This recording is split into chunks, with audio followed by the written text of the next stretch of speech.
శివభక్తులకు నా నమస్సులు. 90 రోజుల శివభక్తి సాధన యాత్రలో ఈరోజు మనం తెలియపరచుకునేది ఏమనగా, శివుడి జటాలో గంగ ఎందుకు ఉంది, దీని గురించి తెలుసుకుందాం. గంగ ఎందుకు ఉంది అని. స్వర్గం నుండి భూమికి పడుతున్న గంగను ఒకరు మాత్రమే ఆపగలిగాడు. ఆయనే మహాదేవుడు. పురాణాల ప్రకారం ఒక గొప్ప కథ ఉంది. ఒకప్పుడు భగీరథ మహారాజు తన పూర్వీకుల కోసం, మోక్షం కోసం ఘోర తపస్సు చేశాడు.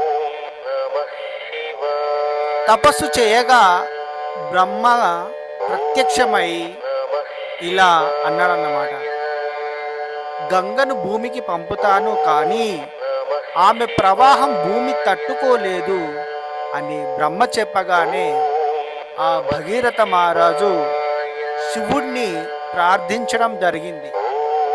ప్రార్థించిన తర్వాత శివుడు కరుణించి ఇలా అన్నాడన్నమాట, గంగను భూమిని నాశనం చేయకుండా ముందుగా నా జటాలలో పడాలి.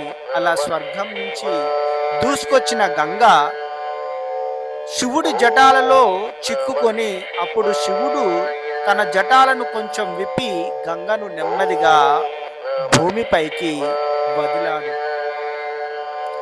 ఇలా వదలగా గంగ భూమిపైన ప్రవహించడం అనేది జరిగింది. దానితో పాటు భగీరథుడు పూర్వీకులకు కూడా మోక్షం లభించింది. ఆ ప్రాంతమంతా, భూమి అంతా చెట్లు అన్నీ ఎండిపోయి ఎలాంటి మొక్కలు లేకుండా ఉండడం ద్వారా ఆ భగీరథుడు తపస్సుతోని బ్రహ్మ ప్రత్యక్షమై చెప్పి శివుణ్ణి ప్రార్థించగా ఆ శివుడి యొక్క కరుణతో ఆ గంగ అనేది నేలపైన ప్రవహించడం జరిగింది. అందుకనే శివుడిని గంగాధరుడు అని పిలుస్తారు. అందుకే మన మహాదేవుడు చాలా గొప్పవాడు, సృష్టికర్త. అందుకోసమనే ప్రతి ఇంట్లో ఓం నమ శివాయ నామస్మరణతో మ్రోగాలి. అదేవిధంగా ప్రతి సోమవారము దీపం వెలిగించండి, శివనామ స్మరణ చేయండి, శివుడు ఆశీస్సులు పొందండి.